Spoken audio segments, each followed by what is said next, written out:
Sabe quando você encontra algum problema, desenvolve um plano e coloca ele em execução? Exatamente isso que a gente vai conversar hoje.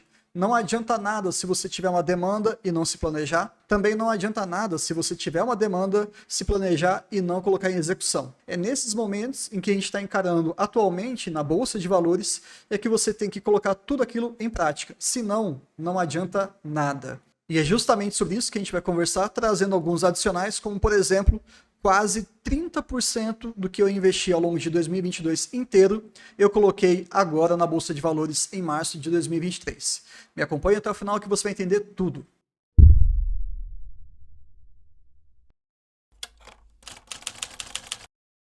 Bom, um dos aspectos que eu gosto muito da plataforma AGF, e sim, eu faço sempre para vocês essa divulgação, porque são poucas ferramentas que vão acabar te ajudando naquele seu objetivo de longo prazo, nos dividendos como renda passiva. Eu confesso para vocês que eu já passei por várias plataformas, mas essa daqui, como ela foi desenvolvida por uma pessoa que tem o mesmo objetivo que eu, então a gente acaba conversando muito bem em relação à demanda e também aquilo que esse serviço pode oferecer.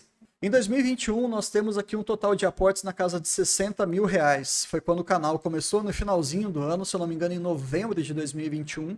Mas eu tinha pegado uma grana que eu tinha investido em outro segmento, que era no caso de criptomoedas. Sim, a gente acaba cometendo alguns tropeços e acaba aprendendo muito ao longo da nossa vida. E é claro que os meus dividendos nesse ano, pelo pouco tempo de exposição, acabaram sendo extremamente pequenos. Já no ano de 2022, eu fiz um aporte ali total de 77 mil reais. A conversa já mudou um pouquinho de patamar, né? A gente conseguiu colocar bastante dinheiro na bolsa e os dividendos subiram bastante para 9.200 reais. E agora, já em 2023, estamos falando em março desse ano, tivemos um recebimento total de R$ 3.400 aproximadamente. Isso porque ainda vai entrar uns R$ 800 agora no finalzinho desse mês de Banco do Brasil, que é a minha maior posição. Para quem acompanha o canal já sabe disso. Mas qual que é o primeiro recado aqui que a gente precisa colocar? Em 12 meses eu ganhei R$ 9.200. Em 3 meses eu já passei praticamente de R$ 4.000. A gente espera que esse ano, certamente, os meus dividendos sejam superiores, já que eu estou investindo mais, as empresas continuam crescendo, continuam pagando bons dividendos, independentemente daquilo que a gente tenha no nosso cenário nacional ou internacional. É isso que o investidor que busca dividendo como uma renda passiva quer. Ou seja, o meu objetivo é encontrar empresas que pagam dividendos agora e, por que não, também no futuro, e não ao contrário. Tá? Muita gente confunde, muita gente acaba se perdendo aí nos seus objetivos quando fica comprando dividendos futuros mais barato.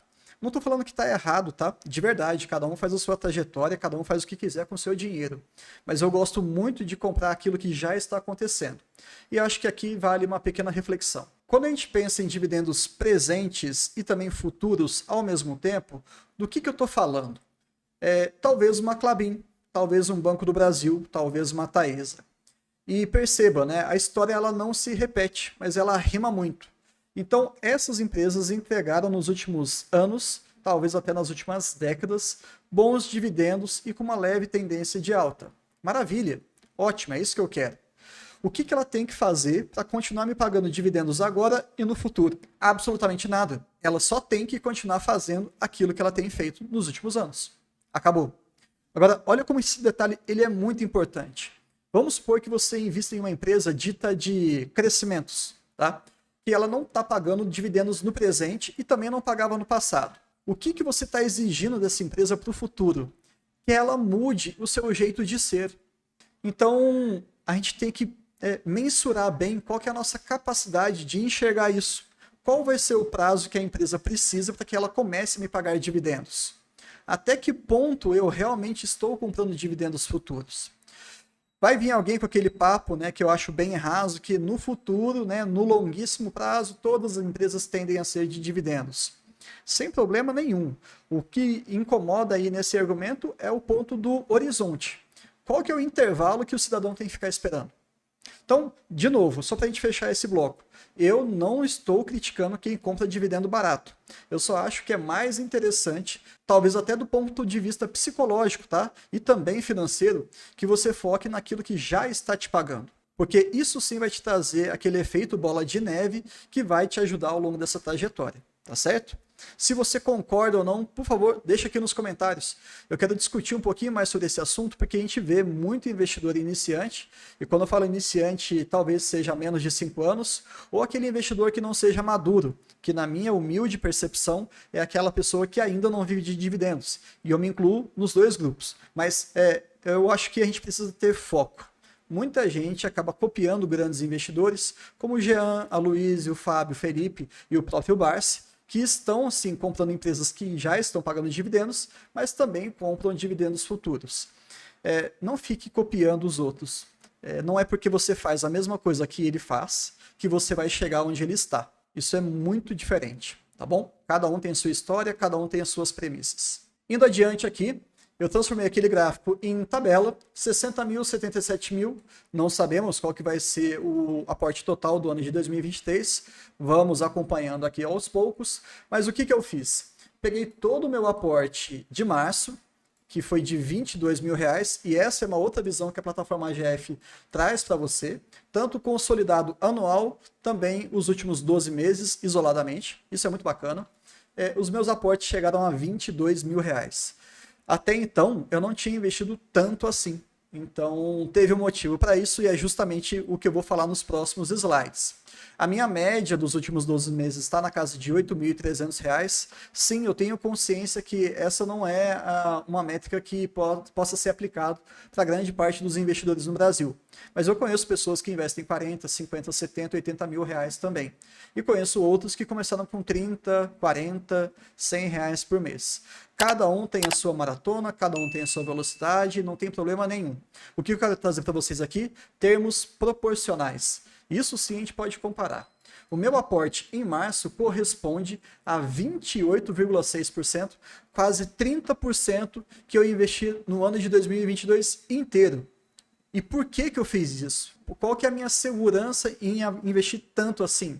E para responder também uma pergunta que algumas pessoas já me fizeram, eu gastei boa parte da minha reserva de oportunidade, porque eu estou enxergando um cenário favorável. E já que a gente está falando dessa questão de cenário, essas são as empresas que a gente fez vídeos isolados relatando o quarto trimestre de 2022 e também o consolidado do ano inteiro passado.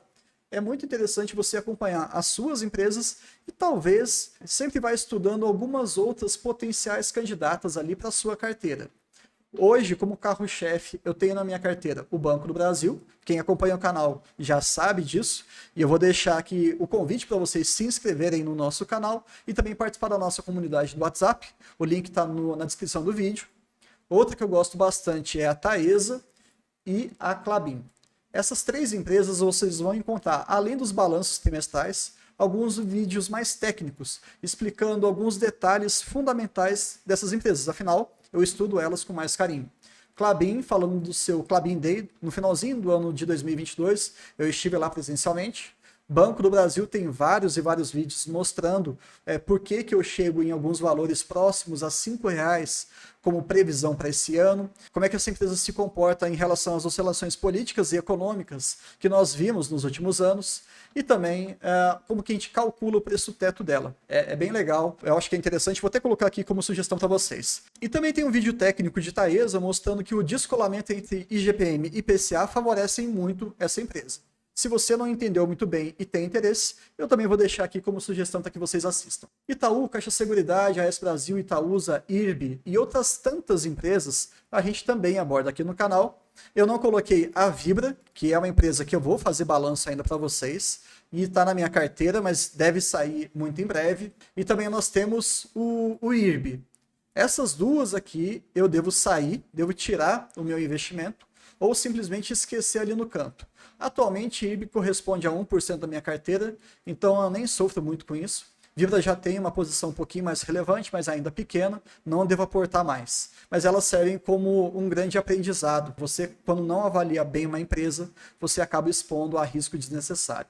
E outra que eu gosto bastante é da ISA CETEP, a TRPL, e também tem vídeo técnico sobre ela, falando um pouquinho sobre alguns aspectos relacionados às RAPs remanescentes. E já que eu tenho duas transmissoras na minha carteira, eu tenho um vídeo comparativo das duas. Eu também vou deixar aqui como sugestão para vocês.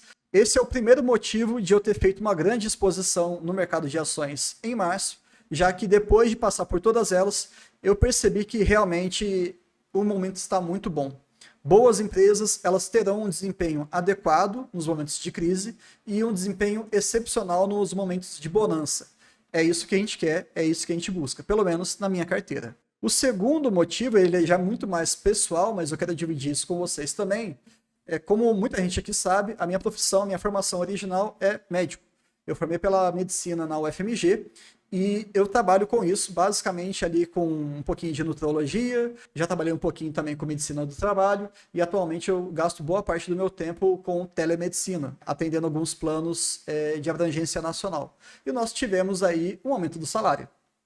Então, muito provavelmente, eu tendo a aumentar cada vez os meus aportes. É claro que tem outras variáveis aí envolvidas, né? Aumentei também um pouquinho minha reserva de emergência, a minha reserva de oportunidade, ela foi embora e o meu aporte do mês também foi. Mas, né, mês que vem tem mais. E o terceiro motivo é em relação à percepção do mercado como um todo. Não apenas das empresas que eu invisto, mas daquilo que a gente consegue enxergar no geralzão. Esse gráfico, que é do Oceans 14, eu nem sei se pronuncia assim, mas enfim, eu acho uma boa plataforma, ainda que eu prefira o AGF. Um dos gráficos que eu uso lá dessa plataforma aqui é o histórico do PL, para fazer os vídeos para vocês, tá? Não tem muito dado diferente assim, além desse aqui que eu acho bem bacana. Percebam que o PL é uma razão, tudo bem, é um múltiplo que você não pode ficar preso apenas nele. Ele certamente vai entrar como um argumento para você fazer algum aporte ou não. Então, pensando nessa perspectiva muito mais segmentada, perceba que a nossa bolsa já teve patamares ali de 22 vezes, né, o PL de 22 vezes, já chegou ali a quase 25. Durante a pandemia, nós chegamos ali a múltiplos de 8 vezes, que foi um momento muito tenso no mundo inteiro, mas olha como está atualmente, girando em torno de 4,7 vezes. Bruno, o que significa isso? Significa que a percepção das empresas no mercado de ações está precificando lá embaixo, tá certo? Um PL aí de 4,7 vezes significa que o seu investimento ele acaba retornando para a sua carteira em menos de 5 anos. Obviamente que isso é apenas um cálculo, é a fotografia do momento, não representa todo o histórico da empresa, nem a projeção dela, do mercado como um todo, mas te ajuda sim a ter um pouquinho mais de embasamento nas suas decisões. E sim, as nossas empresas, da minha carteira principalmente, elas também estão com um PL bem reduzido em relação ao seu próprio histórico. E contribuindo com essa questão que eu estava falando da pandemia, eu fiz esse pequeno levantamento, é bem interessante. Itaúsa, que é uma grande queridinha e pagadora de dividendos, tem um vídeo específico falando sobre ela, do porquê que eu coloquei no radar, já tem uns 5 meses. Ela tem apresentado resultados excelentes e muito provavelmente vai entregar bons dividendos daqui para frente, tá? Novamente. Mas eu também vou deixar como sugestão aqui para vocês, quem tiver interesse, tá ali já o vídeo. No dia 20 de março, um dia depois do meu aniversário, que foi um dia muito marcante na Bolsa de Valores brasileira e também no mundo, nós tivemos a mínima de várias empresas. Itaúsa, ITSA4, ela chegou a 7,91.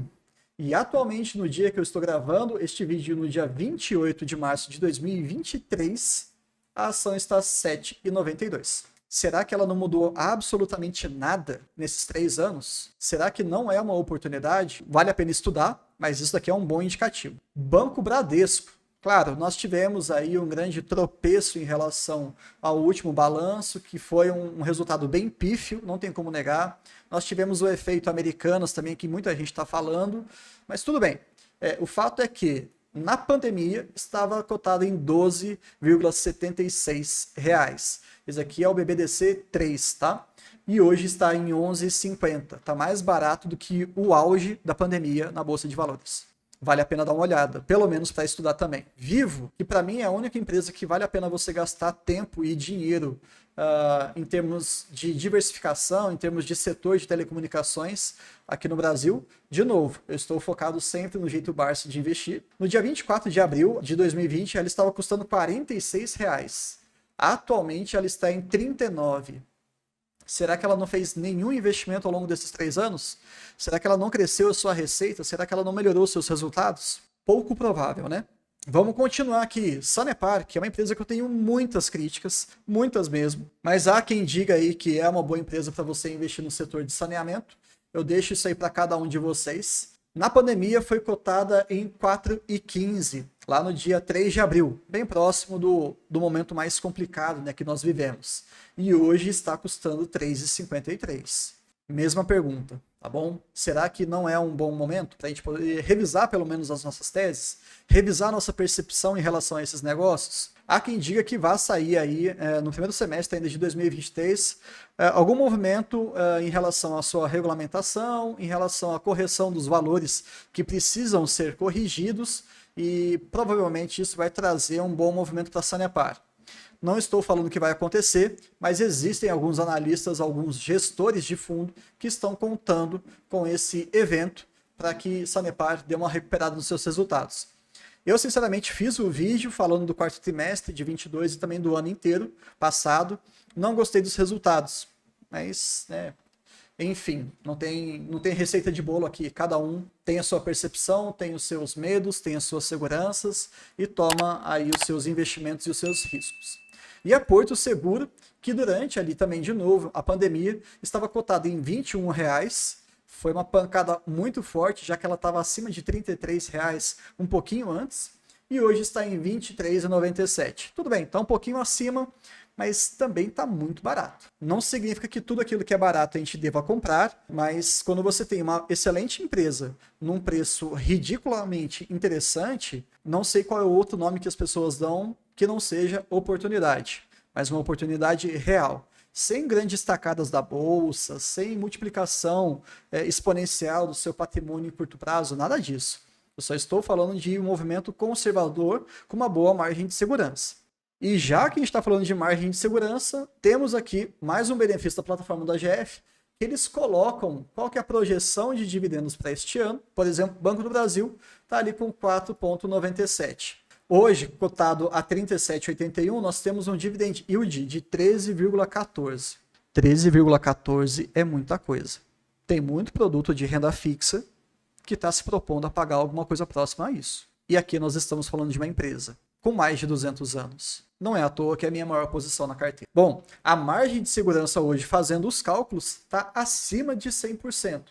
O que significa isso? A cotação ela pode dobrar. Ela está a 37, ela pode subir para 74, que ainda eu estarei dentro da projeção dos 6%. Bruno, como é que calcula mesmo esse 6% que o Barsi fala tanto e tudo mais? Faz o seguinte, pega o dividendo por ação projetivo, 4,97, e divide por 6%, que é equivalente a dividir por 0,06. Você chega no preço teto. E, pasmem, está na casa de R$82. Parece ser muito alto. Não vou entrar no mérito político, econômico, conjuntura global, etc e tal, mas na minha visão está barato e é por isso que eu tenho comprado muito. Nós temos também a Taesa, que está com uma margem de segurança também interessante de 60%, um dividend yield acima de 9%, o mesmo vale para a BB Seguridade e o mesmo vale também para o Banrisul, todos acima de 9%, com margens de segurança acima de 50%. Então, perceba que eu estou falando aqui sobre várias empresas, né? Algumas eu invisto, outras eu investia, como a BB Seguridade, outras eu não vou investir nem sob tortura, como o Banrisul, por exemplo, mas tem muita coisa boa, tem muita barganha aí. Então, o que você tem que fazer nesse momento? Faça. De verdade, a sua versão do futuro vai te agradecer. Se você tem uma demanda, putz, aposentadoria privada ou a pública não está me cheirando bem, eu preciso ter uma renda passiva quando eu envelhecer. Você tem uma demanda. Se você tem um plano, como é que eu vou chegar lá? Poxa, tem várias estratégias, vários mecanismos para eu chegar até lá. Eu sou novo, então eu vou tentar ir pensar em algumas empresas que que estejam talvez fora do radar, ou sei lá, vou querer investir lá fora, não interessa. Mas você tem um planejamento, ótimo. Não se esqueça, tenha boas referências, tá? Ter boa referência é sempre importante. E aí você tem que executar. Execute. Por favor, execute. Vamos pegar um exemplo aqui fácil. Quando o Klabin baixar de R$20, eu vou comprar. Aí o Klabin pega 19, você fala assim, putz, acho que vai cair um pouco mais. Será que não é aquele viés de aversão à perda que está te dominando? Provavelmente. Você já tinha estudado com calma, sem pressa, já tinha pensado naquela margem que você vai começar a fazer os aportes, e esse momento chegou. Pô, vamos lá, você tem que se movimentar. Sabe por quê? No final das contas, você vai ser um grande sonhador e o tempo vai passar. E aquilo que você desejava sanar, aquele problema que você queria resolver, ele vai persistir. Ou pior, ele pode até aumentar. Não estou te obrigando a investir, pelo amor de Deus, né? Se você acha realmente que não é o momento, tranquilo, vida que segue. Mas se você percebeu que os seus valores pré-definidos, ou seja, aquele planejamento anterior, não tome nenhuma decisão com a cabeça quente. Quando todo mundo estiver se movimentando, você já tem que estar preparado. Opa, é agora que eu vou fazer aqui essa compra, é agora que eu vou ficar de olho nessa daqui, é agora que eu vou revisar essa tese e por aí vai. Pronto. Ah, Bruno, mas Klabin caiu para R$ 18. Você não está arrependido de pagar 19? Não. Claro que não. Abaixo de 20 para mim já estava bom. Porque eu tinha feito as contas, eu tinha estudado, eu fui atrás, eu sentei a bunda na cadeira e comecei a absorver alguns conteúdos sobre a empresa. Para mim, abaixo de 20 tá bom. E olha só, a maior prova disso é o seguinte. Eu sempre abro o jogo com vocês. Essa é a minha carteira privada, particular, e essa também é a carteira do canal. Se tudo caminhar como eu gostaria, chegaremos no meu objetivo lá na frente. Se não der certo, você vai ver todos os meus erros que eu apresento também aqui no canal, para que você não cometa esses erros. A minha finalidade aqui é essa. Olha só o que eu fiz. No dia 2/3, comprei Banco do Brasil a R$ 38,50. Comprei no dia 13, no dia 14 e no dia 15. Klabin a 18,75. Klabin a 18,40. Klabin a 17,99. Não tem problema. Tá caindo, eu tenho grana, eu vou comprar. Tá caindo, não tenho mais grana, eu vou ficar trabalhando. Eu vou fechar o home broker e vou trabalhar. Já no dia 15 também, eu fiz uma compra grande de Banco do Brasil, 300 ações a R$ 36,80. Olha só, eu comprei no mesmo mês por R$ 38,50. Bruno, você tá chateado? Não tô. Pessoal, desapega. Eu tô acumulando uma quantidade maior de uma boa empresa, na minha visão. Então tá tudo certo. De verdade, eu não tô falando aqui com nenhuma simulação, nenhuma demagogia. Eu tô sendo muito franco. Eu bati uma das minhas metas, que era chegar a 3.000 ações de Banco do Brasil em 2023. E nós estamos em março. Então, se tudo der certo, eu espero que dê, possivelmente eu posso subir essa meta aí para 4.000. Por exemplo, por que não? Klabin, no dia 27/3, eu comprei a 17,90 também. Então, eu comprei as empresas que eu estou enxergando que estão mais baratas, cada uma vai caindo, eu vou comprando. Percebendo que eu não pulverizei o meu aporte, eu foquei muito naquilo que estava barato, naquilo que eu entendi que estava barato, e acho que é isso que você precisa ter também. Se várias empresas caírem da sua carteira, qual que você vai comprar? Pensa nisso, tá? Eu tive essa pequena indecisão aqui entre Klabin e Banco do Brasil. Acabei então comprando as duas, zero problemas. Mas será que vale a pena você ficar comprando um pouquinho de cada uma? De várias empresas? Você tem 5, 6, 7 ativos? Não sei, né? Redução de preço médio, que muita gente fala, nesses momentos, reduzindo o seu preço médio de uma empresa que paga dividendos, pô, maravilhoso. Mas entenda que isso é muito difícil de acontecer. Não se prenda a isso. Inclusive, eu tenho um vídeo falando sobre viés de ancoragem. Um dos maiores problemas que acaba afetando investidores novatos e investidores veteranos. Vou deixar aqui como sugestão para vocês também poderem assistir. E é isso, pessoal. Eu gostaria de fechar esse vídeo fazendo uma pequena reflexão com vocês. Eu vi esse insight também no Twitter, mas eu vou adaptar ele um pouquinho para a nossa realidade para que a ideia central seja preservada e também execuível. Pensa o seguinte, vamos supor que exista uma empresa X, tá? Não vamos dar nome aqui porque não precisa. Tranquilo. Essa empresa, ela historicamente te paga R$ 3 por ano de dividendos. Então, nos últimos 6 anos, a média de dividendos que ela te pagou foi de R$ 3. E você olha que ela está num valor interessante. Ela talvez possa ser beneficiada com a inflação, ou talvez pela nossa conjuntura atual. Não interessa muito o motivo, tá? Mas ela está atrativa, tanto do ponto de vista de fundamento e também do ponto de vista mais objetivo, de valores, de preço, de estrutura de capital, etc. e tal. Quando você compra uma ação, qual que é a tradução que você pode fazer? Bom, eu estou comprando R$ 3 de renda passiva. Usando um pouquinho aqui de matemática avançada, né? Se você comprar um lote cheio, 100 ações, você está comprando uma renda passiva, mais ou menos, numa perspectiva muito conservadora, de R$ 300. Ah, não, eu tenho grana para comprar mais, Bruno. Ah, então tudo bem, então você compra 1.000 ações. Você já tem na sua carteira. O que você está comprando? R$ 3.000 de renda passiva. Não fica uma sensação interessante? Porque se você consegue chegar com toda a sua carteira, por exemplo, numa meta que você vai com certeza chegar e ultrapassar, que é a seguinte: eu quero buscar uma carteira de dividendos que me pague, pelo menos do ponto de vista histórico, R$ 12.000 por ano. Então você precisa, na média, de R$ 1.000 por mês, correto? Pronto, busca isso. Eu quero buscar uma quantidade de ações de algumas empresas ou de uma empresa apenas, vai da sua estratégia, que me proporcione pelo menos R$ 1.000 de renda passiva todos os meses. Você acabou de subir um degrau. E a partir desse momento, considerando que você continua trabalhando, que você continua investindo, já que você não vai gastar essa aposentadoria precoce, você consegue reinvestir. E aí você consegue colocar todo o seu aporte do mês e aqueles 1.000, mais ou menos, na média, mensais, todos os períodos de aporte. É legal, né, essa percepção. Nos Estados Unidos, como eles têm empresas que pagam dividendos crescentes há 20, 30, 40, até 50 anos, essa analogia ela pode ser aplicada. Mas eu acho que com o tempo a gente também vai conseguir colocar em algumas das nossas. Eu gosto muito da questão de transmissão. Eu vejo que é algo muito previsível e pouco volátil. Pode acontecer um tropeço ou outro, é claro, mas a gente consegue ter um pouquinho mais dessa analogia. Então, para fechar como exemplo, um dos meus objetivos para 2023 é que eu consiga chegar a pelo menos R$ 12.000 de dividendos no ano. Estamos em março e eu praticamente cheguei em R$ 4.000. Vamos ver se isso vai dar certo até o final do ano, para que eu consiga, a partir de 2024, contar, teoricamente falando, na média com R$ 1.000 de dividendos sendo reaportados. Se ficou muito alto para você, não tem problema, corta um zero. Eu quero receber no ano R$ 1.200. Maravilha, são R$ 100 por mês. Corre atrás, busca isso, você vai conseguir. Ah, não, está muito apertado, corta mais um zero.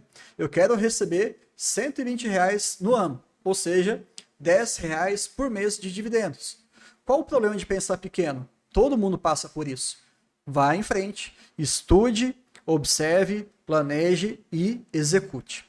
Esse era o recado que eu queria deixar para vocês. Até o próximo vídeo. Não se esqueça de se inscrever no nosso canal, compartilhar com seus amigos e também deixar aquele seu like. Valeu!